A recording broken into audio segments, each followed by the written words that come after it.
Bonjour à tous. On accueille ici Christelle Oulance, directrice des éditions Cana, Mehdi Benrabah de Pika et Thibaut Lesbieff qui est le traducteur de Monster, Monster Keaton et d'autres séries du Urasawa et pas seulement cet auteur. Donc merci à vous trois déjà d'être venus. Donc en fait dans un premier temps on va faire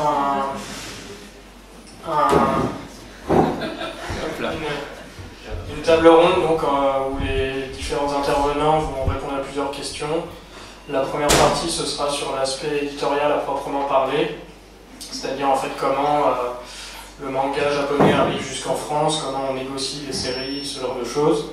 Ensuite une deuxième partie d'une durée à peu près égale sur l'œuvre d'Urasawa en elle-même, donc les thématiques récurrentes de l'auteur, qu'est-ce qui fait son succès, ce genre de choses.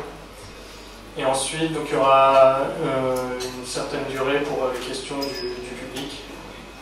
Et en deuxième partie d'anniversaire, on fera un quiz avec de nombreux lots que vous apercevez là qui sont à gagner. Donc pour commencer, est-ce que vous pouvez nous dire quel est le premier titre ou le titre d'Urasawa que vous avez édité et pourquoi vous avez fait ce choix à l'époque de son lancement?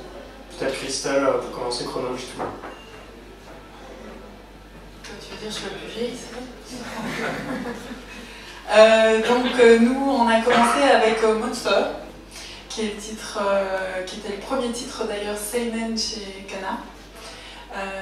On était en 2001 et c'est un peu cette série-là qui a lancé le label Big Kana chez Kana. À l'époque il n'y avait pas de label d'ailleurs et donc il est d'abord sorti sous le label d'Arcana et puis on a créé le label Big Kana. Donc c'est Monster, la première série d'Urasawa.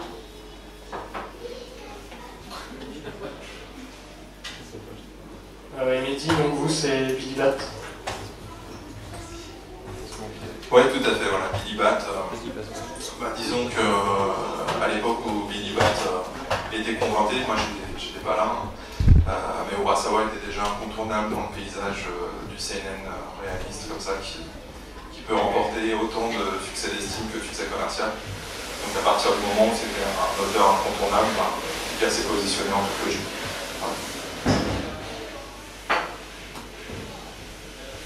Et Thibaut, peut-être nous raconter comment vous avez venu à traduire du Urasawa, je crois que c'est lié à l'édition de Monster chez Kana. Oui, alors exactement. En fait, moi au départ, j'étais étudiant, la première fois que j'ai lu Monster, j'étais étudiant au Langzhou, donc en japonais. Et évidemment, j'aimais déjà les mangas, donc je lisais pas mal de choses. Et Monster, c'était un manga qui tournait un peu, il devait y avoir 3 ou 4 tomes qui étaient sortis, et ça tournait un peu entre ceux qui aimaient bien les mangas. Et un de mes potes m'avait filé une pile de Monster comme ça, de 4 Monsters, et tu m'as dit ça, c'est vachement bien. Et j'avais ramené ça donc chez moi avec ma copine qui était stagiaire chez Kana. Et on m'avait dit ça, il faut absolument qu'on le mette sur le bureau du directeur et de la directrice de Kana. Et c'est ce qui s'est passé, et comme on n'était pas les seuls en fait, à avoir fait ça, je pense que ça a fait un effet de boule de neige en fait, ça a dû convaincre les arguments qu'ils avaient déjà, ça a dû rajouter aux arguments qu'ils avaient déjà, et au bout du compte ça s'est fait. Donc. Et assez naturellement en fait, comme on travaillait de manière assez proche, quand moi je suis parti au Japon et que Yves et Christelle m'ont dit bah ça y est, on a acquis les droits de Monster, et on a levé la main très haut. S'il vous plaît, pensez à moi, et ils ont très gentiment pensé à moi. Voilà. Et est-ce que du coup au fil des années vous avez eu l'occasion de rencontrer Naoki Urasawa, et juste si c'est le cas, qu'est-ce que vous avez retenu de cette rencontre, qu'est-ce qui vous a le plus surpris peut-être? Alors oui, on a eu la chance de rencontrer Kana 2 fois en fait Urasawa, ce qui n'est pas grand-chose sur les 20 ans de Kana en fait, mais il faut savoir qu'en tant qu'éditeur et acheteur de licence, donc éditeur de manga, on travaille avec les éditeurs japonais de l'auteur, et donc pour le coup c'était Shogakukan, et nous n'avons pas du tout accès à l'auteur, si ce n'est par des chemins détournés. Mais officiellement, nous n'avons pas le droit de parler à l'auteur. Donc nous l'avons rencontré 2 fois, une première fois au Japon pour un prix remis par la Shogakukan et où étaient invités tous les auteurs du moment chez Shogakukan, dont Urasawa, avec qui on a pu parler. Thibaut était là, il y avait notre patron, enfin on était à plusieurs. Et comme c'est quelqu'un de très ouvert, on a pu lui parler vraiment très librement. Il est très très intéressé par ce qui se passe en dehors du Japon, ce qui est rare aussi pour un auteur japonais, puisque les mangakas sont très autocentrés. Et ça se comprend sur le Japon et leur marché, puisque leur marché est tellement immense qu'il y a de quoi faire en fait. Et souvent, quand on rencontre des mangaka, il y en a très peu qui connaissent la bande dessinée, même le comics. Enfin, s'ils le connaissent, c'est vraiment des références très éloignées. Et j'étais surprise en rencontrant Urasawa à cette époque-là, de voir son intérêt, sa connaissance pour la bande dessinée, le comics, sur même l'histoire, la politique européenne. Donc voilà, quelqu'un est fait, alors ça a duré 10 minutes et 50 secondes, puisqu'il était entouré comme d'habitude de ses éditeurs, son tantôt, etc. Donc en gros c'est limité. Et la deuxième fois, c'était en 2012, quand il a été invité à la Japan Expo. On avait fait un petit morceau d'exposition sur notre stand Kana, et donc on a pu le voir en off au cocktail, où là justement il était tout seul et un petit peu paumé, donc on s'est rapproché jusqu'à pouvoir lui parler. Et puis il a fait un tour en fait de tous les stands à un moment, il est arrivé sur le stand Kana et rebelote, on a pu discuter de nouveau 5 minutes et 20 secondes. Voilà. En fait, moi j'ai pas eu la chance de le rencontrer, je suis un peu jaloux du coup, mais j'ai aperçu de loin, c'était en 2013, c'était une soirée du magazine Shogakukan, c'était une soirée anniversaire du Big Comic Spirit, et je l'ai vu de loin à une table, et voilà, je peux vous dire qu'il était entouré de 2 groupies, et voilà, c'était assez étonnant. Mais je pense que sinon pour l'équipe de Pika, au moment du lancement de Billy Bat, la venue de Urasawa à Japan Expo avait sûrement dû donner lieu à quelques actions en commun avec SEPA. Donc il y a dû y avoir une rencontre à cette occasion-là, mais rien de très... voilà, rien d'aussi poussé, je dirais, que ce que Christelle a pu dire. Alors, bah, oui, moi, forcément, ayant fait l'interprète pour Christelle, quand on a rencontré Urasawa, je lui ai forcément parlé directement. C'est un énorme souvenir, parce que quand on est interprète, on est absolument transparent. Les personnes ne vous regardent pas, ils s'adressent à la personne qui ne parle pas. Donc moi je n'existais pas, lui il existait beaucoup parce qu'il a beaucoup de charisme, il a énormément de charisme, c'est vrai. Ce qui est étonnant, c'est, c'est souvent comme ça avec les auteurs japonais, c'est les éditeurs vous disent non mais il faut surtout pas approcher les auteurs, laissez-les, ils veulent être tranquilles, et puis dès qu'on les approche ils sont intarissables. C'est l'éditeur qui coupe les discussions parce qu'il dit maintenant ça suffit, vous avez trop parlé, laissez-les partir.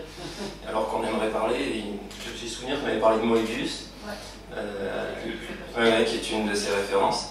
Et quand on l'avait vu à Japan Expo, il avait des gros sacs pleins, il était allé faire chez les bouquinistes acheter des bouquins d'occasion. Et il était venu sur le stand, il a dit je vous laisse les bouquins, je repasserai plus tard. Et effectivement, il est parti sur un autre stand, il est revenu chercher ses bouquins. Il a une grosse pile de bandes dessinées et c'est effectivement très rare. Voilà, on a pris quelques-uns pour nous. Mais non, c'est rare, c'est vrai, hein, c'est rare les auteurs de manga qui aiment la bande dessinée au point d'aller fouiner chez les bouquinistes et de ramener comme ça des bouquins et pas les trucs qu'ils ont pris en devanture des magasins, enfin vraiment des trucs qu'ils ont cherchés. Donc ça c'est agréable et puis je pense que pour des auteurs, enfin des éditeurs de bande dessinée, c'est comment dire, c'est réconfortant de savoir que les auteurs japonais s'intéressent aussi à ce qu'on fait ici, à notre culture en bande dessinée et que c'est pas à sens unique. Puisque nous on s'intéresse beaucoup au manga, mais on aimerait aussi, c'est vrai que le Japon s'intéresse beaucoup à la bande dessinée qui a beaucoup de bonnes choses. Et donc sur le point de vue éditorial à proprement parler, en fait concrètement, quand vous êtes intéressé par un titre de Naoki Urasawa, comment ça se passe au niveau du processus à enclencher pour convaincre les éditeurs japonais de vous céder les droits d'adaptation en français? Alors je commence par piéger les bureaux de Mehdi, tous mes concurrents. Non, en fait, ça se passe pas différemment pour Urasawa que pour les autres auteurs. Donc quand une licence nous intéresse, en fait, on prépare une offre Alors l'offre, il y a l'offre financière, mais il y a aussi l'offre contenu, c'est-à-dire une offre marketing très développée, enfin plus ou moins développée en fonction du potentiel et de l'importance de la licence, pour être honnête. Et donc on prépare tout un plan de lancement, on explique comment on voit la licence, qu'on veut en faire, etc. Alors je vous avoue qu'à l'époque de Monster, c'était beaucoup plus simple. Et il suffit d'envoyer l'offre en fait et de dire tiens ça m'intéresse, ah oui bon ok signez-la, ce qui est plus du tout le cas aujourd'hui.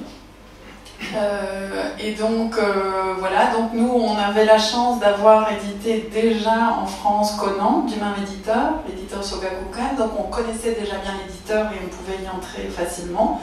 Et de ce fait-là, enfin on avait de très bonnes relations, donc on a fait une offre et il y avait très très peu de concurrents à l'époque, hein. Aujourd'hui on est 30 éditeurs, mais à l'époque on était 4.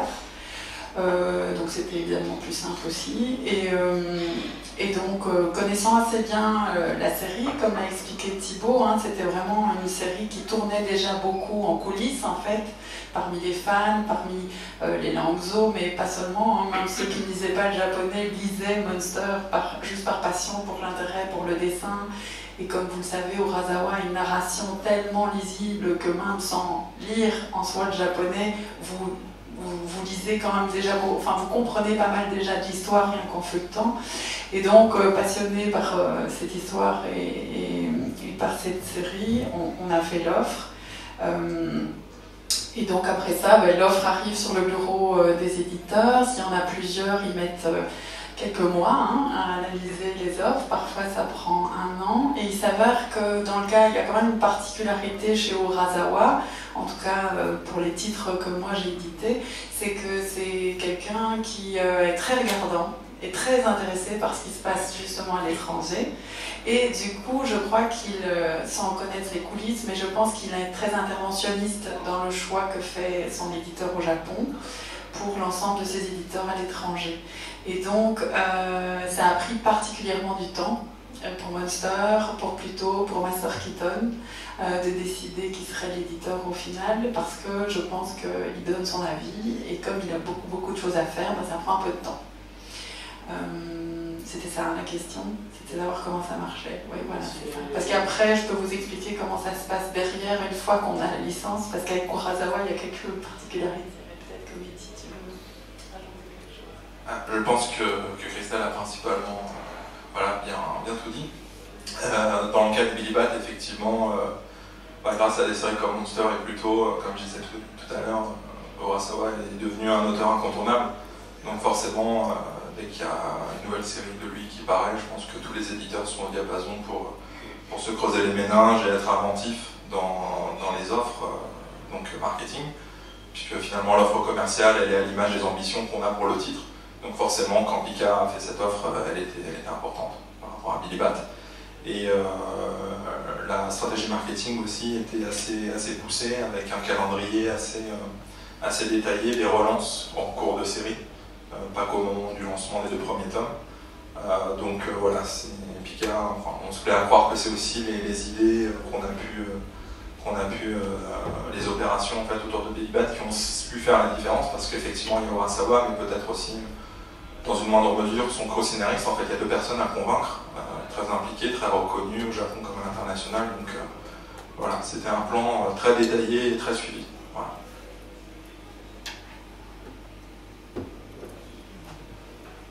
Justement, une fois que vous avez obtenu les droits, vous disiez qu'il y avait pas mal de spécificités par rapport à Urasawa lui-même, si vous les développez. Oui, donc en fait, comme il est très intéressé par ce qui se passe, tout le matériel, tous les demandes par rapport au lancement et à la sortie des albums passent par lui. Et donc il donne un avis très précis, il a un regard même sur le livre lui-même, la couverture, la qualité du papier, quand c'est en couleur ou pas en couleur, le respect des trames et de la qualité des trames. Donc il va très très loin, beaucoup plus loin qu'aucun autre éditeur. Et comme le citait Mehdi, sur certaines œuvres il y a aussi Nagasaki Sensei qui donne son également son avis. Et parfois, par exemple, pour Master Keaton, on s'est retrouvé à faire pendant 6 mois des allers-retours juste sur la couverture quant à la taille de la typo des différents auteurs présents sur la couverture, puisqu'ils sont 3, et que Nagasaki souhaitait être en plus grand que le co-auteur, etc. Donc je crois qu'on a fait 7 ou 8 versions de la couverture, en typo, en taille de typo, etc. Sans comprendre, parce que c'est ça toute la difficulté souvent, c'est que à la fois par leur façon de fonctionner, leur coutume ou leur code japonais, et le fait que ce sont des grands éditeurs et que nous sommes de tout petits éditeurs à côté d'eux, souvent ils ne nous expliquent pas ce qui ne va pas, ou en tout cas de façon pas très très claire. Et donc on nous explique que ça ne va pas, et avec ça vous vous débrouillez pour trouver une solution à ce qui ne va pas. Donc vous supposez ce qui ne va pas. Et donc évidemment, on ne nous a jamais dit que ce monsieur voulait avoir une typo plus grande sur la couverture. Donc c'est à force qu'on a réfléchi, on s'est dit, bon voilà, Lego, machin, le type, oui, ils se sont engueulés sur cette série-là. Contractuellement, Urasawa a dit plusieurs fois qu'il n'avait pas bien pu finir Master Keaton. Est-ce que c'est parce qu'il s'est engueulé avec son co-auteur, ou alors c'est l'éditeur qui lui a fait arrêter la série, je ne sais pas. Et donc voilà, donc c'est des choses comme ça. Et sur les plans marketing aussi, il faut, là où normalement ils demandent 1 mois de délai pour donner une réponse, oui, non. Donc on envoie chaque chose qu'on fait au Japon, je crois que c'est la même chose pour Mehdi, donc chaque couverture c'est envoyé, une préface rajoutée c'est envoyé pour accord, la badge de copyright est envoyée pour accord, les PLV, enfin les affiches, tout, fait des allers-retours. Et chez Urasawa, pour plus tôt en tout cas, je me souviens que le délai n'était pas d'1 mois mais de 6. Et donc là, c'était assez pénible parce que, alors peut-être que c'est nous qui ne nous exprimions pas bien, forcément, je ne sais pas, mais en tout cas, ce qui est sûr, c'est que beaucoup des plans, de notre plan, tous les outils qu'on avait imaginés, je crois que la moitié est tombée pour refus. Et comme il mettait 6 mois à répondre et 6 mois à répondre, etc., je ne sais pas si vous vous rappelez à l'époque, la sortie de Pluto a été plusieurs fois... En tout cas, Thomas a plusieurs fois été déprogrammé, reprogrammé.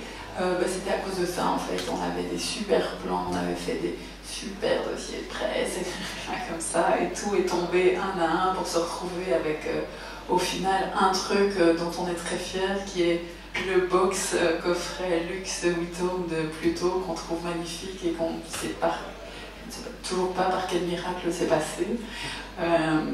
Mais voilà, et ce qui explique pourquoi la version deluxe de Pluto n'est encore jamais sortie, parce qu'évidemment on rêvait de la faire, mais toutes les requêtes d'Urasawa pour la sortir, à savoir, enfin je ne sais pas si vous l'avez vu, c'est un grand format métallisé. Ah ben voilà, vous voyez qu'il y a une découpe en fait dans la jaquette de couverture qui correspond parfaitement au dessin de la jaquette, en fait. Et merci Mehdi.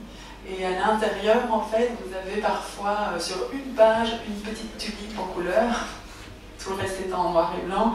Enfin, spécifiquement, c'est un travail graphique. Alors, vous avez des pages couleurs du noir et blanc au milieu, évidemment, pas d'un cahier, mais vraiment au milieu des pages. Donc, c'est un travail de folie et il avait beaucoup de requêtes, à raison, d'ailleurs, c'est pas une critique de ma part, il a tout à fait raison de vouloir que son travail soit, merci, extrêmement bien imprimé.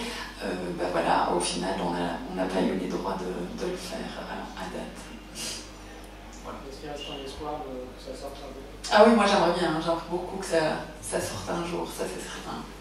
On a vendu en plus, c'est une série qui a eu beaucoup de succès en fait, sur le marché français, malgré ses 8 tomes, c'est un vrai gros succès chez Kana. Et donc oui, j'en rêve, franchement. Ouais. Surtout qu'Urasawa, entre chaque édition, vous l'avez sans doute vu, enfin vous le connaissez par cœur, mais entre chaque édition, déjà entre le magazine et le tankobon, il y a des corrections. Entre le tankobon et le kazeban, il y a encore des corrections. Et donc, et lui, il y va. Enfin, je veux dire, c'est pas des corrections de détail comme certains autres. Il redessine en fait certaines cases entièrement. Donc, c'est intéressant pour le lecteur, je pense. Oui, s'il te plaît, n'abandonne pas pour cette édition. Je pense qu'on est beaucoup à l'attendre et j'en fais vraiment partie.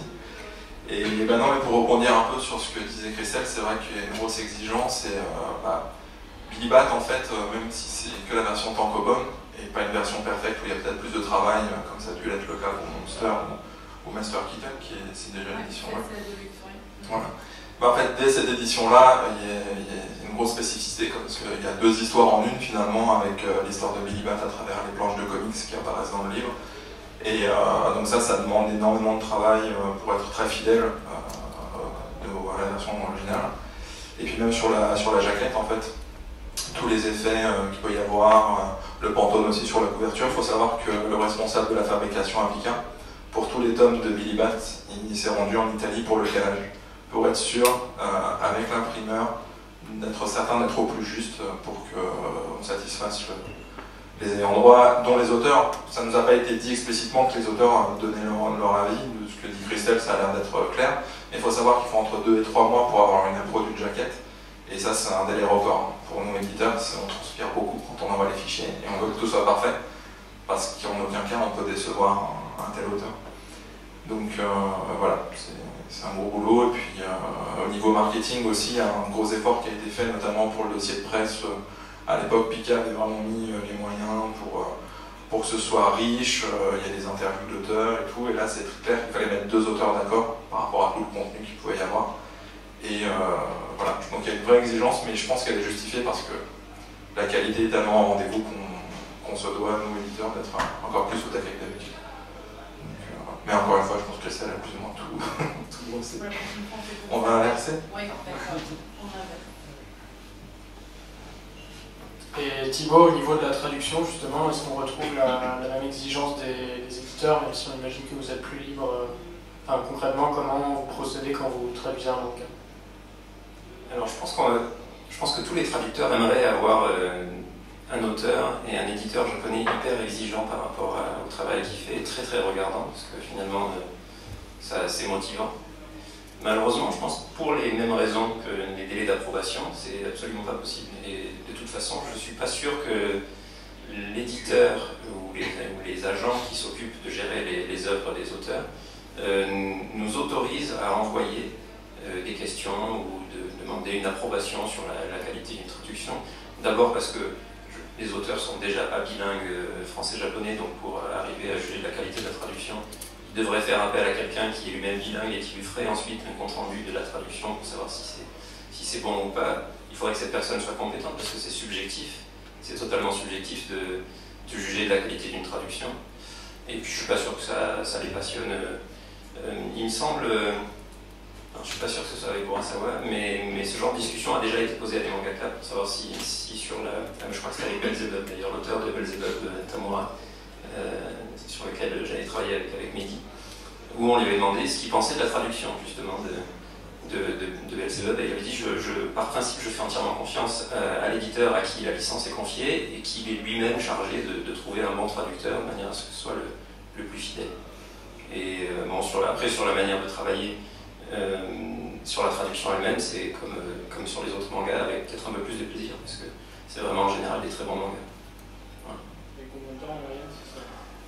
En moyenne, quand je fais mon planning, je tape sur 1 semaine par volume, quelle que soit l'œuvre en moyenne. Mais sur les Master Kitten, c'était beaucoup plus long. Master Kitten, c'est l'exception qui confirme la règle. Heureusement, quand on travaille avec des éditeurs qui sont bien structurés, bien organisés, on ne travaille pas tout seul. Enfin, moi, je ne travaille pas tout seul. Heureusement, il y a des très bons responsables éditoriaux, enfin des assistants éditoriaux qui font beaucoup de travail derrière nous, qui vérifient toute la cohérence. Nous, on essaie, en tant que traducteur, de fournir un texte qui soit le plus fini possible, mais c'est tellement sans fin, en fait. Chaque relecture fait que tu corriges toujours quelque chose dessus, tu amènes toujours quelque chose en plus, qu'à un moment, il faut dire, bon, ben, j'arrête et je passe la main à quelqu'un qui a un regard neuf sur le travail que tu as fait et qui pourra dire, bon, ben, ça t'est passé à côté, ça t'est loupé, attention, là, c'est pas cohérent.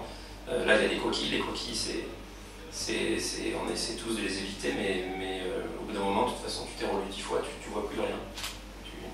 pas où tu n'arrives plus à voir, il manque des mots mais tu les vois même plus. Donc il faut avoir quelqu'un derrière, heureusement, de compétent et qui est objectif par rapport au travail qui est fourni et qui pourra être à la fois un garde-fou et à la fois une sorte de compagnon de route pour chaque tome de traduction qui va suivre et être autant que nous les traducteurs un garant de la qualité de la traduction qu'on fournit. Et est-ce que vous avez eu des retours donc des éditeurs japonais sur par exemple Monster, Master System ou Billy Bat? Parce que je pense à Panini qui dans la version Deluxe de 20th Century Boys en fait au bout de quelques volumes a modifié les noms de personnages et a précisé en note que c'était une demande des éditeurs japonais.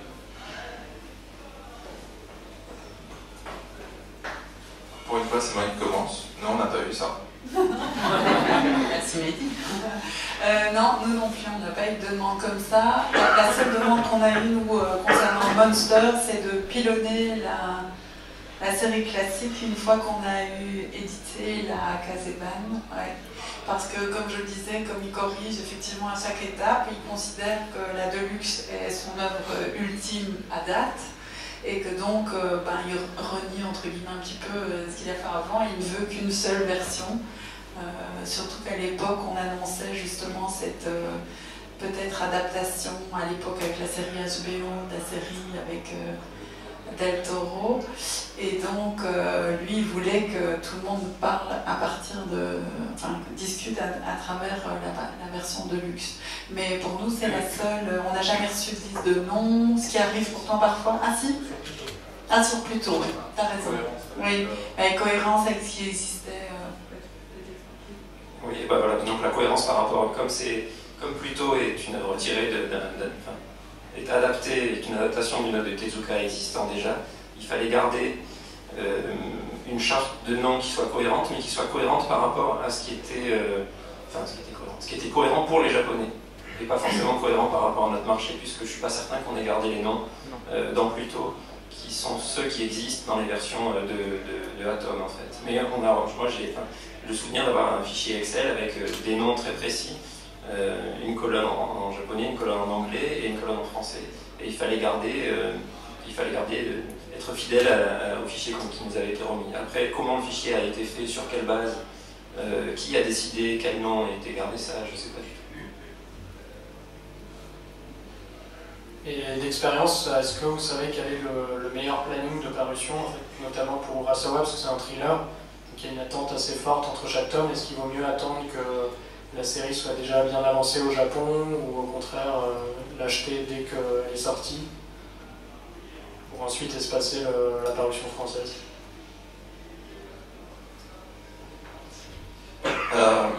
C'est une question, c'est vrai que c'est assez délicat et on se triture à chaque fois les ménages, en tout cas moi c'est le cas sur les plannings pour en même temps, comme c'est sorti au Japon donc tout le monde la convoite, il y a une grosse envie, il ne faut pas faire trop patienter le lectorat, mais en même temps il ne faut pas se retrouver non plus trop vite au cul du camion, comme on dit, pour après faire patienter trop longtemps le lecteur. Seulement avec Urasawa, ce qui est intéressant c'est qu'on va vraiment au-delà du spectre du manga, des lecteurs de manga, pardon. Et il y a aussi des lecteurs de BD qui sont largement charmés et qui sont, eux, déjà accoutumés à attendre une BD franco-belge qui peut mettre un an en moyenne à paraître.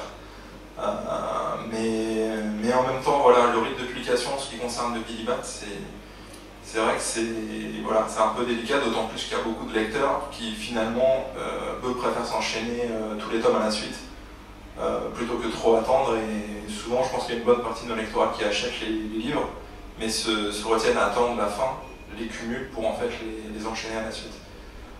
Donc par rapport à ça, le rythme de publication n'a pas trop d'importance. Mais c'est vrai que c'est une vraie question, et moi je dirais qu'idéalement je préférerais qu'il y ait, je sais pas, 7-8 tomes déjà au Japon pour avoir un petit peu de marge et organiser le planning sur 2-3 ans. Mais bon, c'est vrai que c'est une vraie question existentielle pour les éditeurs.